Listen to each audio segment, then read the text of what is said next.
The children flew the whole night through the dark heavens and the wispy clouds. They weaved in and out of the twinkling stars. Early in the morning, the children could see whales far below in the sea. Peter flew down and rode on a whale's back. The whale spouted water through his blowhole. The children laughed, and Peter splashed in the spray. Michael had begun to grow tired and fell asleep. Down he dropped toward the dark, cold, dark sea. Peter laughed, but Wendy was afraid. "Save him!" she cried. Peter stopped laughing. He dove down through the air toward the falling baby. Michael had almost reached the water when Peter swooped under him and lifted him up. Michael woke with a start. "There it is, Neverland at last," said Peter, pointing ahead. "Just follow the arrows." The children looked all around. 1,000,000 golden arrows glittered above their heads. They all pointed toward the island called Neverland. Wendy could see beautiful mermaids swimming in the bay. Soon the arrows faded, however. A gloomy mist covered part of the island where a ship sat in the water. Peter turned toward the children. "There are pirates asleep on the ship below us. If you like, we can go down and fight them." John grew very excited. "I say, who is their captain?" he asked. "Hook," Peter answered. His face grew stern. He hated Captain James Hook. "What is he like? Is he big?" "Well, he's not as big as he once was," Peter said proudly. "I cut off his hand and threw it in the sea. It was eaten by a crocodile." "Oh, my," John said, quite amazed. "Then he can't fight now?" "Oh, can he ever," Peter said. "He has an iron hook instead of a right hand. He uses it like a claw." Peter grew serious.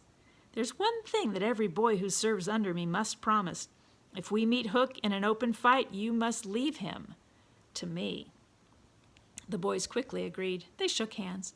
Peter turned to face the bay below and began to fly down toward it. Peter did not know that some of the pirates were still awake. They had seen him in the sky and had pointed their big gun, Long Tom, up at him. Suddenly, the cannon blasted. The shot missed, but the exploding force of air blew Peter, John, and Michael far out to sea. Wendy and Tinkerbell were blown upward. The two became separated from the others. Tinkerbell flew back and forth close to Wendy. Her tiny bell tinkled and fairy dust filled the air. Wendy thought Tinkerbell was her friend, so she followed the fairy's lead. But Tinkerbell was jealous of Wendy. She was trying to think of a way to get rid of the girl. Far below in Neverland, the lost boys heard the sound of the Long Tom.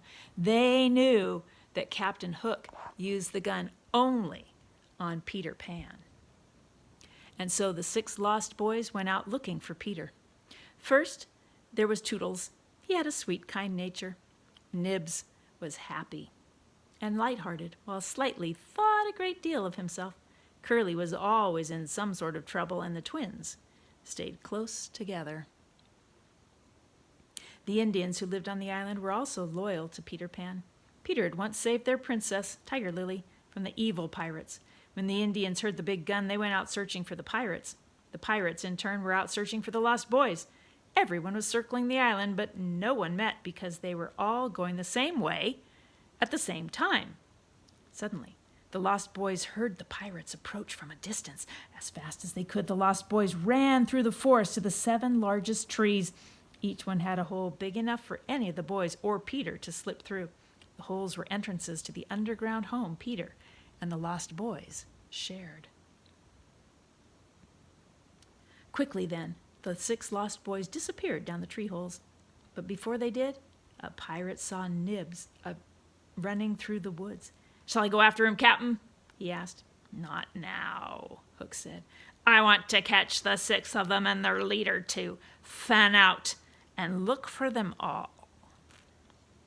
You think they're going to find him? The pirates were a mean gang, and none was meaner among them than Captain Hook. He was tall and thin. His hair hung in long, dark curls, and instead of a right hand, he had an iron hook with a very sharp point. Hook turned to the pirate he trusted most, Smee. Hook talked about Peter Pan. 'Twas he who cut off me hand, Smee, and flung it to a crocodile. That crocodile liked the taste of my hand. He's been following me ever since, licking his lips. Now he's waiting to eat the rest of me." Hook sat on a mushroom. He took a deep breath and sighed. There was a quiver in his voice. "Smee," he said, "that crocodile would have had me before now. But by a lucky chance, it swallowed a clock that goes tick, tick inside. Whenever it comes close, I hear the tick and run away." "Some day," said Smee, "the clock will run down, and then he will get you." Hook wetted his lips. "Aye," he said, "that's the fear that haunts me." Hook's seat began to feel warm. He stood up. "Smee, this mushroom is hot." Hook and Smee looked carefully at the huge mushroom. There was something strange about it. They stretched their arms around the mushroom and pulled hard. It popped out of the ground with a jolt. Stranger still, smoke began to pour out of the hole in the ground. The pirates looked at each other. "A chimney!" they both exclaimed. Hook put his ear close to the chimney. He could hear children's voices. "Smee, it's the Lost Boys," Hook whispered. All the pirates returned to listen. Then they replaced the mushroom. Hook stood up for a long time thinking. "Return to the ship," he said at last to his men. "Bake a large, rich cake. Make it chocolate with green sugar on it. We will bring it back here where the boys will find it. They will gobble it up because they do not have a mother to tell them that too much cake will make them sick. Then we will catch them." All the pirates burst into laughter. Through their laughter, however, they could hear a small sound.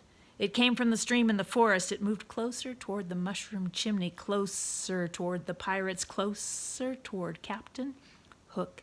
Tick, tick, tick, tick. Hook turned pale and trembled. His teeth began to rattle in his mouth. "The crocodile!" he gasped. Hook turned and ran as fast as he could out of the woods and to his waiting ship.